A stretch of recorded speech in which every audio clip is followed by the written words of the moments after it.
Hello, how are you? I love your whole being. You're super cool. I might have the same problem. Are you on? Testing? Nope, you're not. You gotta try it again.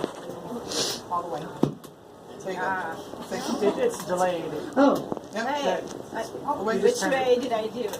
that way? This way. Alright, here we go.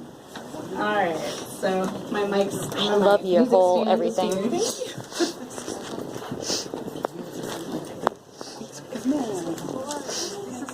I have a lot of hobbies, so I just made them all work together. Yay, Diane! Alright. That's not the beginning. It'll be the one with the title. We didn't practice this part, so... You might need to stand where you're standing, baby. Because I'm videoing for them. Alright, it's called Anonymous. I'm just going to read the whole thing. It's flash. It's quick. You'll love it. Okay. The singer wore a mask. Turquoise feathers and midnight blue fabric disguised her face. She unpacked an acoustic guitar and set up a microphone stand in a cleared-out section of the dark coffee shop. The writer strolled through the front door. He grinned like a hungry wolf as he sauntered up to the coffee bar. The usual, I asked. Why change now? Why indeed? I pulled my newly dyed black hair into a high ponytail and began his usual. A caramel soy latte with an extra shot and an extra squirt of caramel. Still haven't finished your great American novel? When I do, you'll never know, he said with a boyish sneer. I took offense. Hey, for your information, baristas like to read too. Ha ha. No, you misunderstood me. You won't know that it's my great American novel because I use a pseudonym. I tipped my chin in the direction of the costume musician in the corner. Well, you're not the only person in the world who wishes to remain anonymous. I met that girl yesterday. She wore the mask the whole time we spoke. Apparently, some arrogant bastard put her through hell. It left her with some issues. But she probably had issues already. Women are trouble, am I right? The writer grimaced. As he perched himself on a worn retro sofa and balanced his laptop on his knees, he glanced up repeatedly at the masked performer. She began her sound check with a melancholy ballad.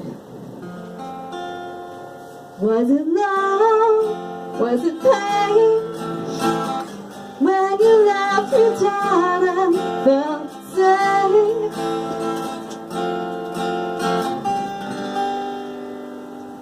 The writer's fingers pounded the keyboard. I set his drink on the table beside the sofa. He paused to say, "Thanks, hot stuff. You can thank me by drinking it, Anonymous." I will then. Hey, what's with the latex gloves? I frowned at my plastic-sheathed hands. Oh, I cut myself earlier. The gloves are a public health service. And a bold fashion statement, he added. Pointing to the lack of jewelry on his left hand, I asked, "So, you're single? Better at fictional relationships, huh?" The glowing screen tinged his scowling face blue. I must be. He sipped his latte as the singer rehearsed some more.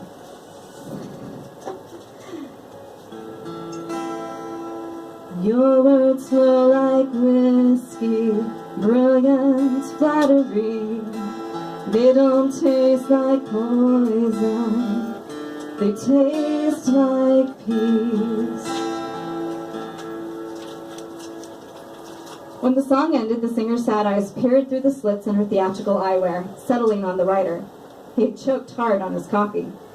I offered him a glass of water, and his coughing subsided. Thanks again. You saved my life. Thank me again by drinking it, Anonymous. He took another swig of water and then resumed typing, clacking away at a brisk pace, comically in tempo with the angry strumming in the background. I have had a vision. I have found my hell. I'm under pretenses. I wonder how I fell. This is where I hide. This is where I reside. The writer coughed violently. His spastic coughing evolved to choking. I watched as the singer dropped everything and ran toward the writer, whose face was turning red on the ugly sofa. With a vengeful look in her eyes, she poured the writer's remaining coffee over his laptop and threw aside her mask. Blue feathers launched into the air. A few landed on the keyboard, clinging to its sticky surface. You ruined my life, you heartless player. I hope you choke to death, she spat. The writer sputtered, his hands wrapped around his neck, and his dark eyes pleaded with the singer. Her bare face displayed only rage. She growled under her breath as his head slumped forward. Curious, I walked over. The writer's head stayed slumped, as if he were sleeping. The singer's look of rage faltered, and she began to whimper. Realizing that I was standing there too, she grabbed my arm and asked, "What's wrong with him?" I leaned over and checked the writer's pulse. "He's dead."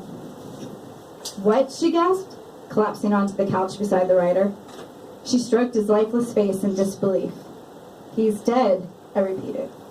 "You can stop pining over this worthless excuse for a man, now." She broke into sobs.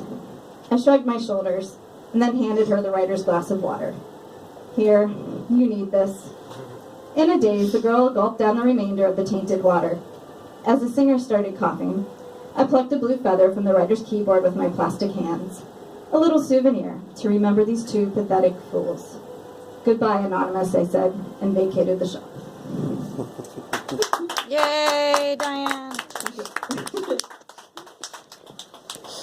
Thank you, Miss Diane.